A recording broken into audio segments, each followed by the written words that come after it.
Yo. Is there any way you could turn the music down, by the way, in the background? Yeah. Sorry. Sorry. Yeah, I'm turning it down right now, actually. I'm so glad Perfect. we're doing this because when the whole coronavirus thing happened, Hmm. like obviously I was really sad and worried, but all I kept thinking about was, what about all the people I was going to interview? What Yeah, about man, you was about to come to LA, man. It was gonna be lit. I know you haven't even experienced me in LA, but every time I'm in LA, things go left.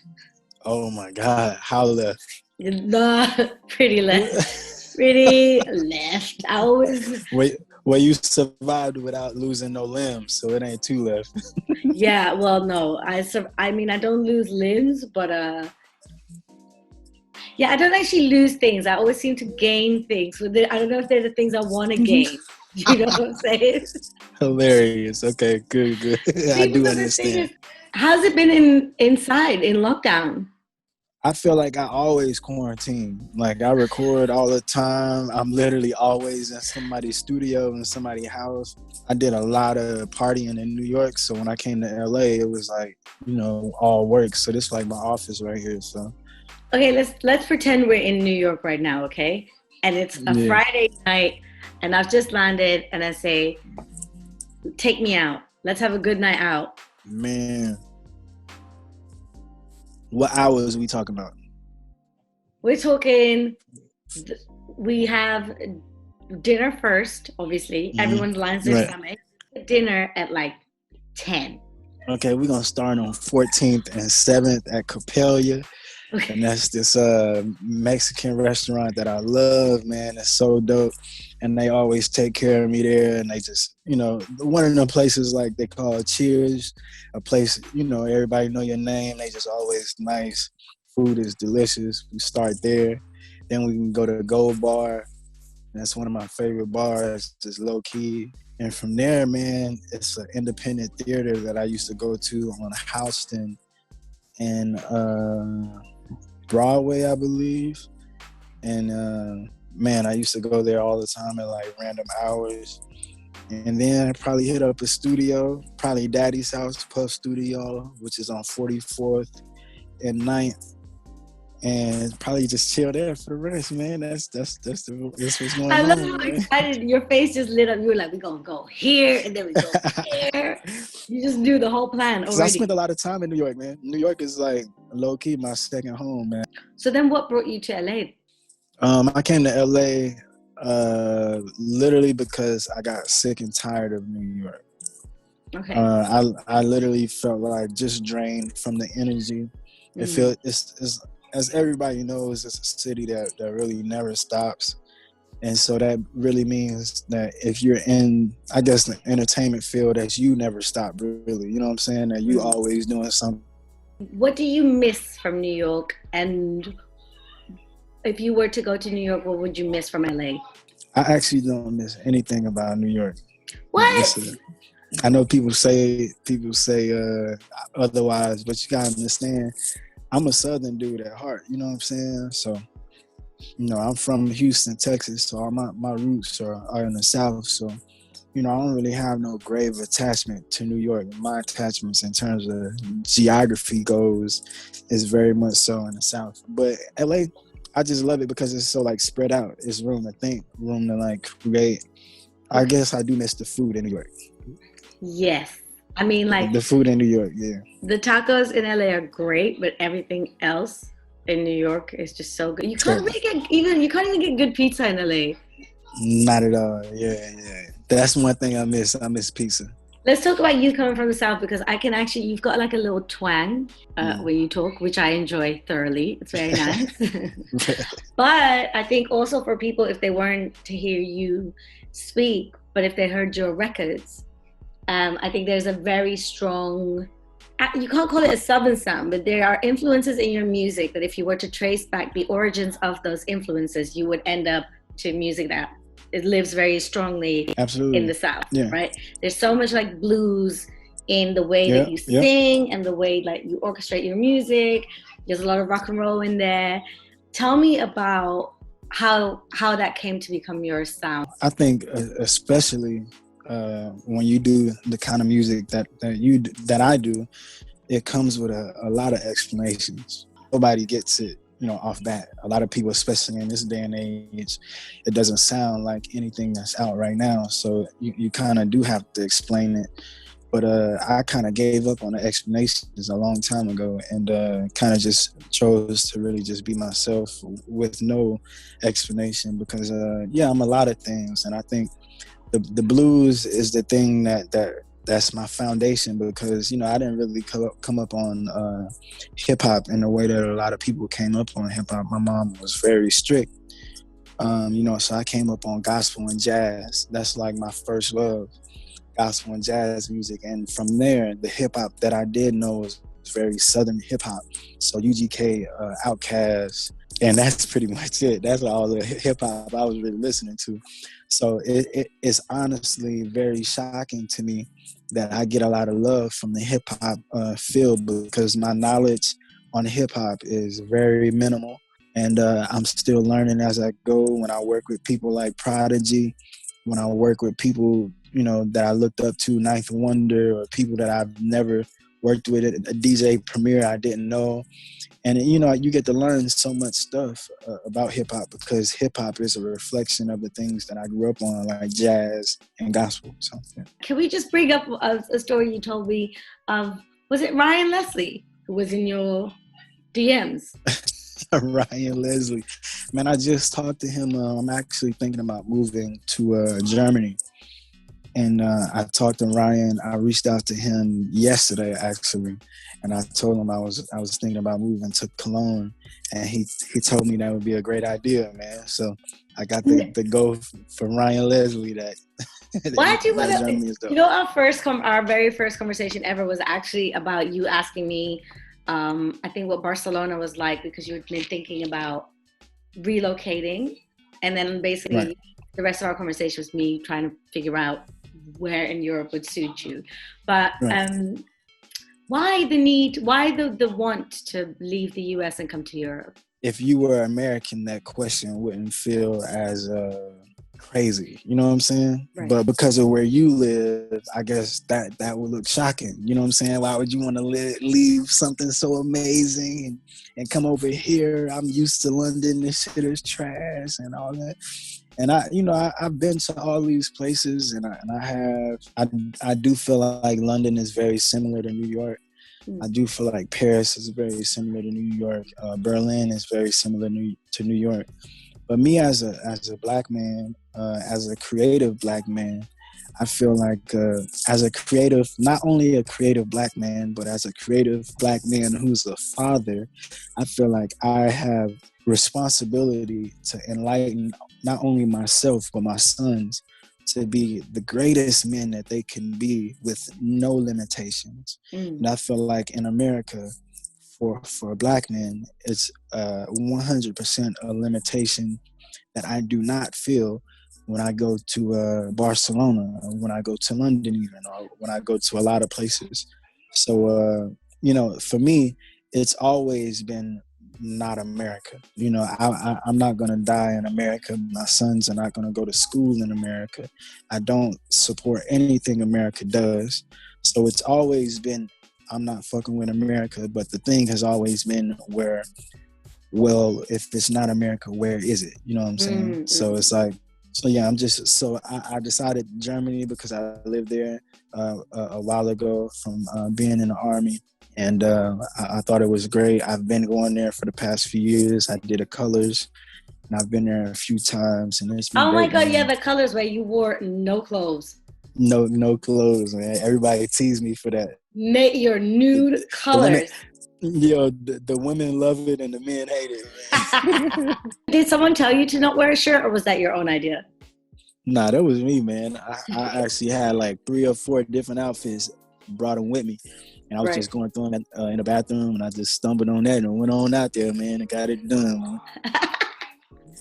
Did that Colors have a big impact on your reach or people finding out about who you are and what you do? Man, absolutely, man. Especially like the consumer and the average everyday listener. Mm-hmm. I feel like it was a place where a lot of people in music knew who I was, but I feel like Colors kind of allowed people who worked at, a coffee shop to know who I was, you know what I'm saying? And it was like, I'm really grateful for them. So yeah, it really did expand my reach for sure.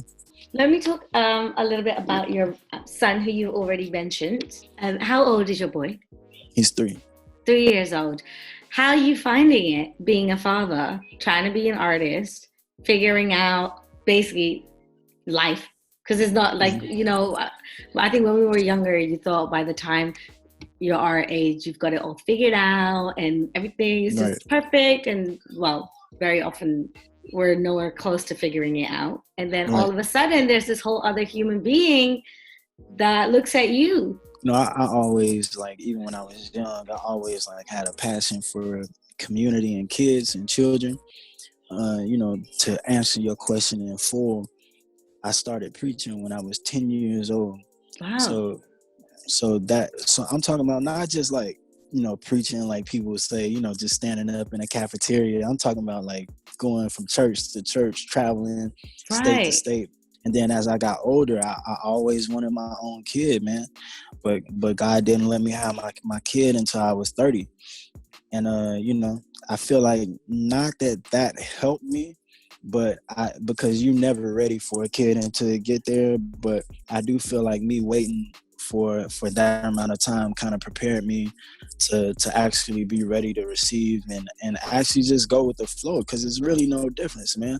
I learned from him, he learned from me, and we keep it moving, and that's it. It's beautiful. That's so cute. Would you want another chick? Would you want another baby? Man, I want as many as I can have. Oh, you're one of them ones. Oh God. Yeah. Maybe when you go to Germany, you can have a little baby over there. I don't understand why you would want to go to Cologne. Cologne is so, they've got one thing that your son will love. It's called Phantasialand. Take him there. Yeah, I went there when I was a kid. Me too. It's the only reason to go to Cologne. Hey, you know what's crazy? I got a picture of me and my little brother at Phantasialand, man. It's crazy. You're probably the only American who could say that they've been there. Yeah. That is crazy. Okay, I'm going to ask you a few random questions, and you just answer what comes to mind, okay? Okay. When's the last time you cried? Man, you know what's crazy? I thought about that. I recorded with Lance Skywalker, who's on TDE. Mm-hmm. And we did like 4 or 5 songs, man. And for the first time, I cried when I was recording. And that was like a few months ago. So, wow. Was it because of something that you remembered as you were recording, or was this? Yeah, I had my eyes closed. I had my eyes closed, and it was just a vibe. And then I opened my eyes, and it was tears coming down. I was like, "Oh shit! That ain't really never happened like that." So, yeah. My favorite vocalists are always the ones that you can hear the pain in their voice. That's my ultimate. I will always remember. Oh wow! Sorry, my phone's blowing up. My quarantine bays, I just pop it up. See, when it gets close to midnight, all of a sudden they know who I am again. Oh. Yeah, right, for sure. Men are doing my head in. I'm sick of everybody. This is very frustrating. Being single in quarantine is the worst. Oh man. It is a nightmare. Yeah, but you just gotta go through the proper procedures and make sure they clean. You know No. Never mind. Don't let me get you in trouble, me. I was going to say, don't do that, because I will get a fine, okay? Can you remember a childhood crush? A celebrity crush? Nia Long. Oh, good one. Yeah. Strong. Nia Long. Oh, my God. Yeah. Those are the girls that we used to look at and think, oh, I want to be like you. And now it's just different. Nah, you know, it's crazy. I feel like there's a few of them out there now. A few Nia Longs. I feel like they didn't spawn the new generation of that. Who would be your ultimate music collaboration? Absolutely. Man, you know what's so crazy? My answer to that question 3 years ago would have been Dr. Dre, man. And when I say he's means everything to me and more on a personal level, man, I can honestly say I have worked with the person that I always wanted to work with. There's nobody else I want to work with like that. That is so amazing. Yeah, for sure. I mean, obviously, like everybody else that I want to work with, and you know, past B.B. King, Ray Charles, Bill Withers, you know, a lot of people I wanted to build with, you know, kind of gone. Right. Buddy Guy is still here, so I would love to build with him at some point. But other than that, man, everybody else, I'm just, you know, I let God kind of do his thing, just like he did with Dr. Dre. So whenever I link up with people, you know, I'm excited and I give my all to the moment. Look at you, just living a life. If you weren't a musician, what would you be? Probably a psychologist or something like that. Ooh, heavy. Yeah. Are you able to take on other people's load like that and then leave it? Okay, so probably not. No, because you look like someone who like empathizes a lot. Yeah, for sure, but not too much. I ain't trying to empathize with everybody, but so probably not that. Probably a journalist, then that's a little bit more safe. There we I go. guess. There we go. Yeah. Clearly, you've never thought about this. Never mind. Yeah, right. Because if you said something else, I would have been like, nah, never mind. No.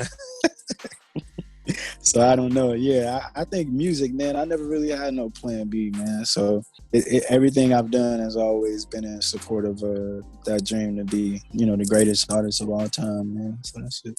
Is there anyone from your past or in your life that you're trying to prove wrong? That I'm trying to prove wrong. When I was younger, it used to be my father because I didn't have a relationship with him, and I didn't meet him till I was about 16.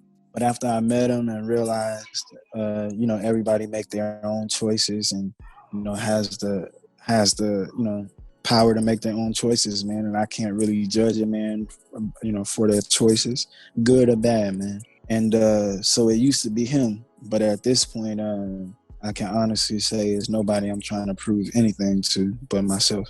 Is that why you're so like adamant to be the best father to your son? Because you full-time look after your son, right? Yeah, I mean, it's definitely a part. It's a part of it for sure, but it's not 100%.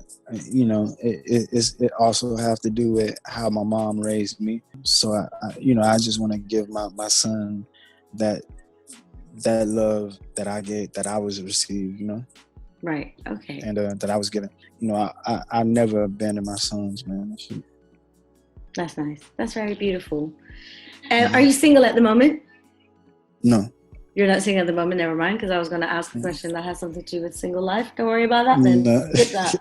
God, must be nice not being single. Joe, I envy everybody who's not single during quarantine. I feel like it's opportunity cost to everything. You know what I'm saying? So it's like, whether you single or going through it regardless, man. Because you're going to get tired of the motherfucker you with. You know what I'm saying? This is very true.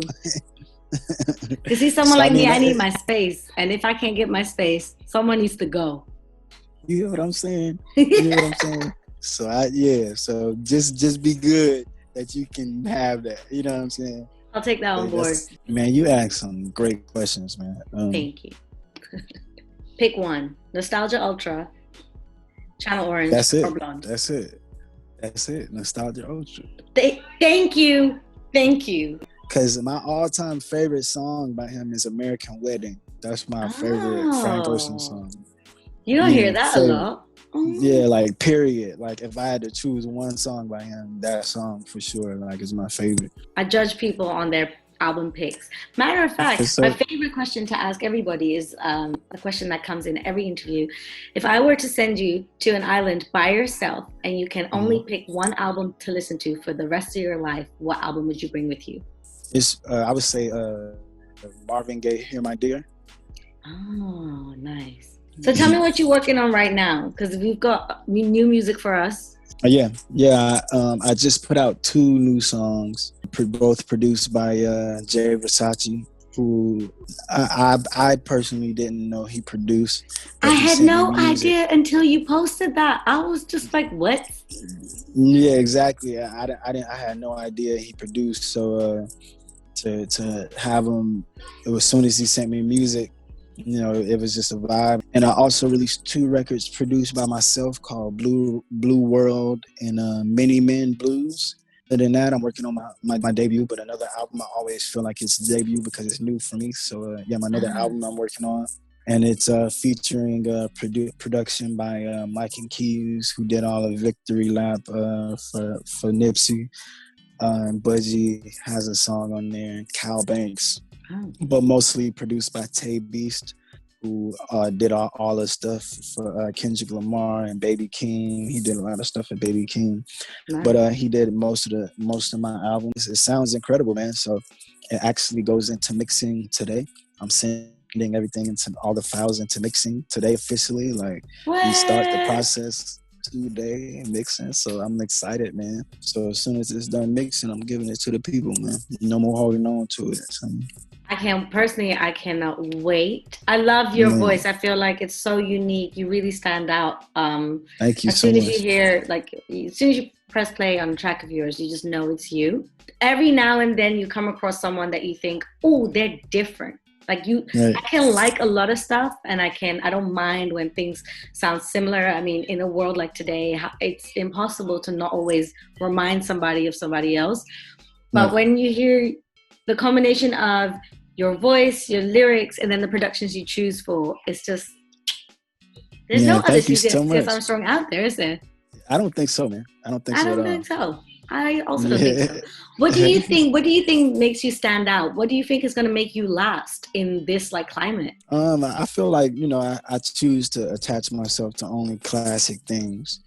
So and I'm not talking about people. I'm more so talking about my foundation is, like I said, rooted in gospel and jazz, and those are sounds that will be here until the end of time. And I feel like as long as I keep being pure and honest and true to myself, that's the thing that's going to stand out. I love that. We're going to play underrated or overrated, okay? I'm going to say something and you tell me whether you think it's underrated or overrated. Okay. Money. Overrated. Grammy. Overrated. Tell me why. It's man-made. Anything man-made is overrated to me, man. Oh. So even now, when people are in this very tough time, you would still say money's overrated? Overrated. Mm-hmm. Because I feel like this why right here. Hold on, I'll show you. Look at that, man. Money can't buy that, man. What you mean? Okay. That's beautiful, man. Okay, fine. Show off. Okay. Yeah. If I were to show you what's outside my window, is crackheads, okay? Yeah, so I mean, I feel like, especially in this time, man, it's showing you how valueless money is, because you can be so rich, and if you get coronavirus, that money is doing zero for you.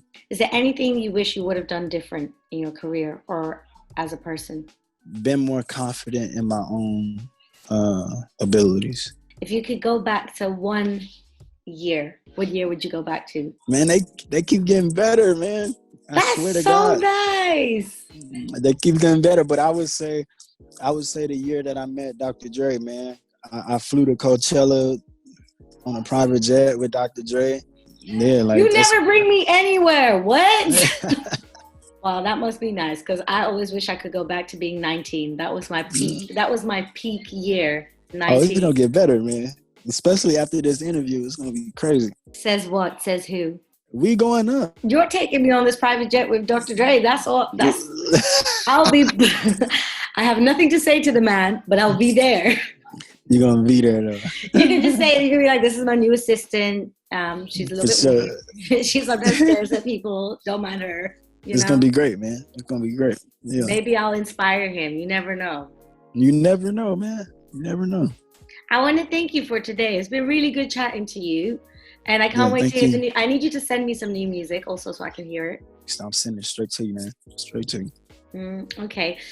Finish these 2 sentences. Houston is home.